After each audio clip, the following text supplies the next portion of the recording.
Peuple gabonais, peuple Bilipta Kogoma, peuple africain, je vous adresse mes salutations depuis vos différentes positions. Je suis Eric Ella, président du réseau panafricain Vive l'Afrique. Nous avons fait immersion dans mon pays, au Gabon, pour commenter l'actualité nationale qui est animée par l'arrestation de Xavier Ndondon, je crois que c'est comme ça qu'il s'appelle. C'est un compatriote qui a la charge d'une organisation de tradis praticiens et qui a fait une vidéo avec des déclarations, une vidéo qui tourne, qui est très virale, où il attaque nommément une certaine communauté au Gabon, pour ne pas dire les Batéké, et les accuse de tous les maux dont souffre le Gabon. Il a cité nommément cette communauté et les accuse de faire une tentative de déstabilisation du Gabon, et avec un apport étranger, donc des déclarations qui sont très graves, qui tendent à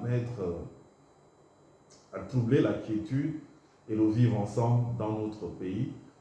Donc pour toutes ces raisons, il a été interpellé par la DGR, selon certaines sources, du moins ce qu'on voit à travers Internet, beaucoup de déclarations dessus.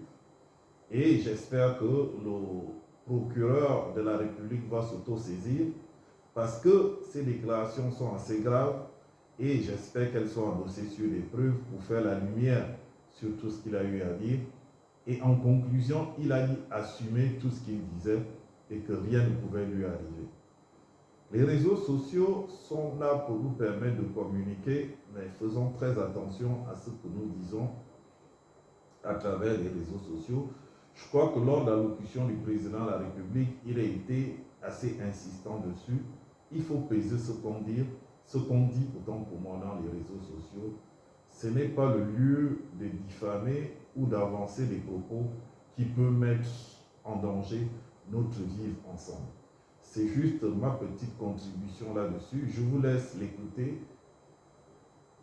à travers sa vidéo et tirer vos propres conclusions. Moi, je vous dis au revoir. Que Dieu vous bénisse depuis vos différentes.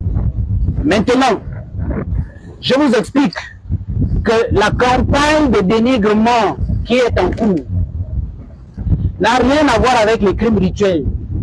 C'est ce que je vous explique. La campagne de dénigrement qui est en cours, c'est une opération pour faire un coup d'État au Gabon. Je vous le dis, mais vous n'avez pas l'impression de comprendre. Lorsque M. Jonas Moulenda s'emploie en communing, d'accord? M. Jonas Moulenda est le porte-parole des extrémistes du Haut-Oboué qui veulent déposer le président et qui se sont associés avec des Niénais. Voilà la vérité. Donc il y a un groupe d'extrémistes aujourd'hui qui considère qu'il faut faire un coup d'État pour mettre un Batéké pur sang à la tête du Gabon qui va recommencer le Omar Bongo triomphant des années 70. L'argent c'est souvent pour les Batéké. La douane, les impôts, le trésor, c'est souvent pour eux. La garde républicaine, le CEDOF, c'est souvent pour eux. Le reste des Gabonais, ils peuvent être misérables.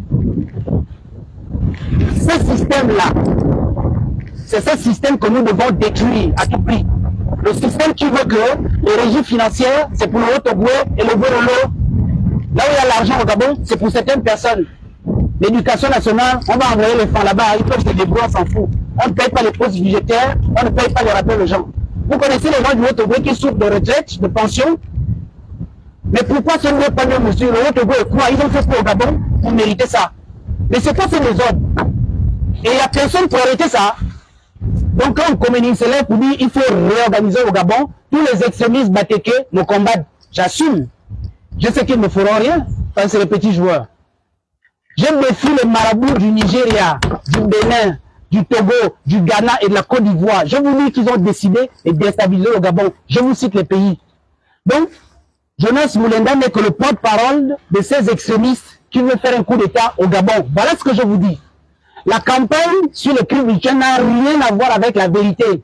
C'est un montage pour faire en sorte qu'au Gabon, il y ait les conditions d'une insurrection populaire. Dès qu'il va y avoir une insurrection populaire au Gabon, leurs amis qu'ils ont fait rentrer comme djihadistes vont tirer sur les Gabonais. Et dès qu'on va tirer sur un Gabonais, c'est le bon prétexte pour déposer le président et tout le gouvernement. Voilà ce que je vous explique en français facile.